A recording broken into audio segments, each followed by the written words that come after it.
आइए इतिहास के वीडियो के इस कड़ी में हम जानते हैं चोल वंश के बारे में। चोल वंश सत्ता में कैसा आया, उरैयूर से तंजावुर तक, और उनके समकालीन सामाजिक व्यवस्था और राज्य व्यवस्था का क्या दृश्य था। चोल वंश सत्ता में कैसे आया। कावेरी डेल्टा में मुट्टियार नाम से एक प्रसिद्ध छोटे से मुखिया परिवार की सत्ता थी। वह कांचीपुरम के पल्लव राजाओं के मातहत थे। उरैयार के चोल वंशीय प्राचीन मुखिया परिवार के बिजालय ने 9वीं सदी के मध्य में मुट्टेरियारों को हराकर इस डेल्टा पर कब्जा जमा लिया। उसने वहां तंजावुर शहर और निशुंभ सूदनी देवी का मंदिर बनवाया। विजयालय के उत्तराधिकारियों ने पड़ोसी इलाकों को जीता और उसका राज्य अपने क्षेत्रफल तथा शक्ति दोनों रूपों में बढ़ता गया। दक्षिण और उत्तर के पांड्य और पल्लव के इलाके इस राज्य का हिस्सा बना लिए गए। राजराज प्रथम, जो सबसे शक्तिशाली चोल शासक माना जाता है, 985 में राजा बना और उसी ने इनमें से ज़्यादातर क्षेत्रों पर नियंत्रण का विस्तार किया। उसने साम्राज्य का प्रशासन का पुनर्गठन भी किया। राजराज के पुत्र राजेंद्र प्रथम ने उसकी नीतियों को जारी रखा और उसने गंगा डेल्टा, श्रीलंका, दक्षिण पूर्व एशिया के देशों पर भी हमला किया। इन अभियानों के लिए उसने एक जल सेना भी बनाई थी। भव्य मंदिर और कांस्य मूर्तिकला।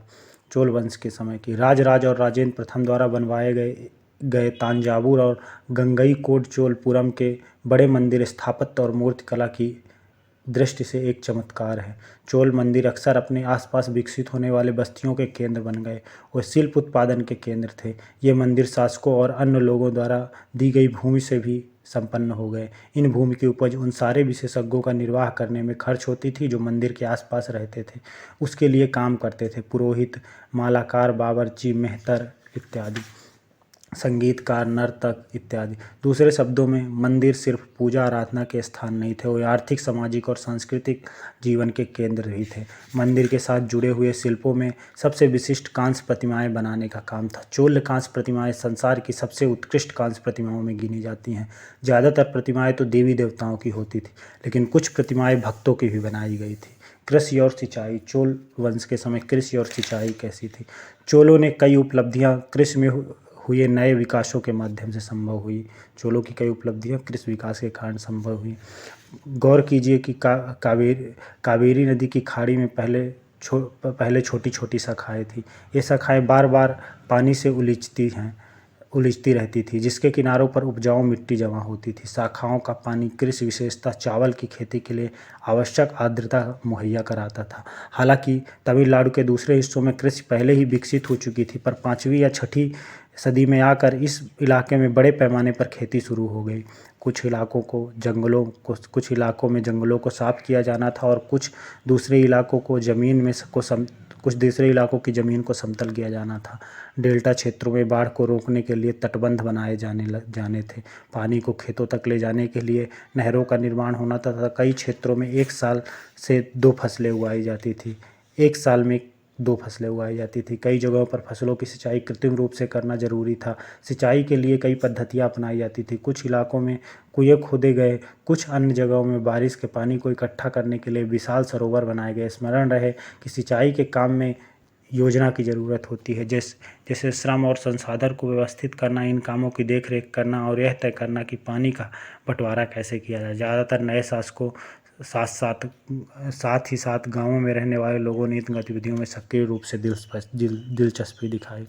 साम्राज्य का प्रशासन कैसा था। चोलों के समय प्रशासन किस प्रकार संगठित था। किसानों की बस्तियां, जो उर कहलाती थी, सिंचित खेती के साथ साथ बहुत समृद्धि हो गई। इस तरह के गांवों के समूह को नाडु कहा जाता था। ग्राम परिषद और नाडु न्याय करने और कर वसूलने जैसी कई प्रशासनिक कार्य करते थे। विल्लाल जाति के धनी किसानों को केंद्रीय चोल सरकार की देखरेख में नाडु के कामकाज का अच्छा खासा नियंत्रण हासिल था। इनमें से कई धनी भूस्वामियों को चोल साम्राज्य के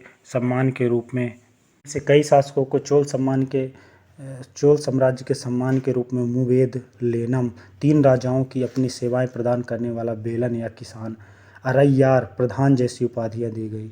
केंद्र में महत्वपूर्ण राजकीय पद सौंपे गए। भूमि का प्रकार क्या था चोलों के समय। चोल अभिलेख में भूमि की विभिन्न कोटियों का उल्लेख मिलता था। वेल्लन वगाई, गैर ब्राह्मण किसान स्वामी की भूमि। ब्रह्मदेव, ब्राह्मणों को उपहार में दी गई भूमि। शाला भोग, किसी विद्यालय के रख रखाव के लिए दी गई भूमि।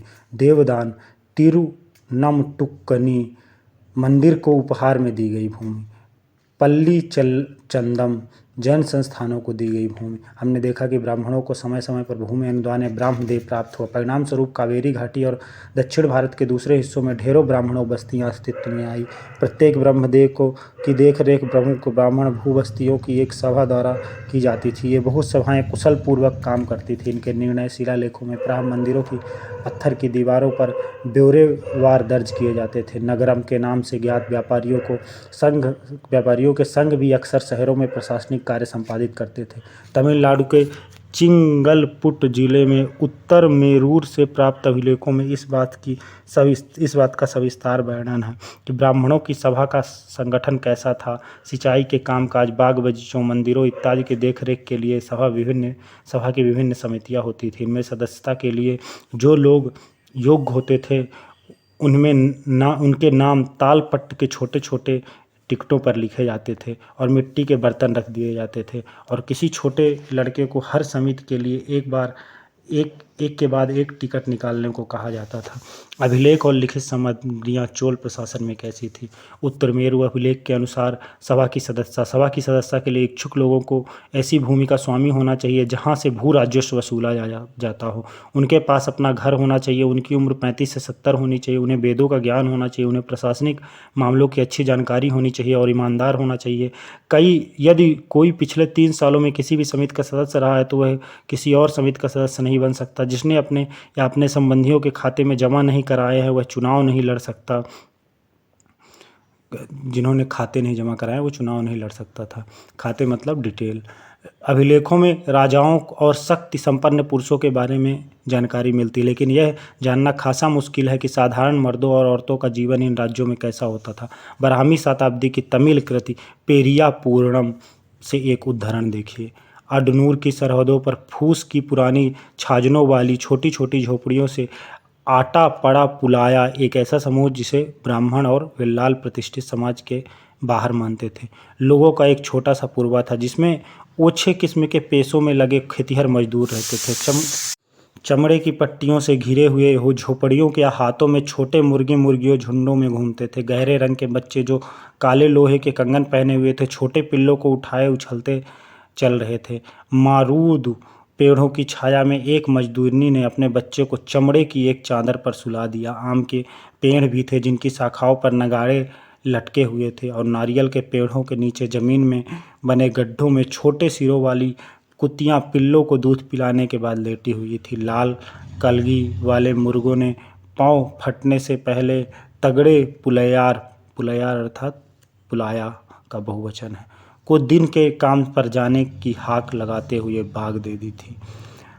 धान कूटती लहरदार बालों वाली पुलाया स्त्रियों के गाने की आवाज़ रोजाना कांजी वृक्ष की छाया में फैलती है। हमने देखा चोल प्रशासन व्यवस्था कैसी थी, लोगों का जीवन कैसा था और उस समय किस तरह से राज प्रशासनिक व्यवस्था में लोगों को नियुक्त किया जाता था। आइए हम छोटा सा एक अध्याय देखते हैं उसी समय के समकालीन चीन में तांग वंश के शासन के बारे में। चीन में तांग राजवंश के तहत एक साम्राज्य स्थापित हुआ जो लगभग 3 वर्षों तक 7वीं से 10वीं सदी तक चला। इसकी राजधानी सियान दुनिया की सबसे बड़े नगरों में एक थी। यहाँ तुर्की, ईरानी, भारतीय, जापानी, कोरियाई आया जाया करते थे। तांग साम्राज्य परीक्षा के माध्यम से नियुक्त की गई नौकरशाही द्वारा प्रशासित होता था। इन परीक्षाओं में हर इच्छुक व्यक्ति बैठ सकता था। अधिकारियों को चयन की यह व्यवस्था कुछ बदलाव के साथ 1911 तक कायम रही। चीन में 1911 तक ये व्यवस्था कायम रही। अतः हमने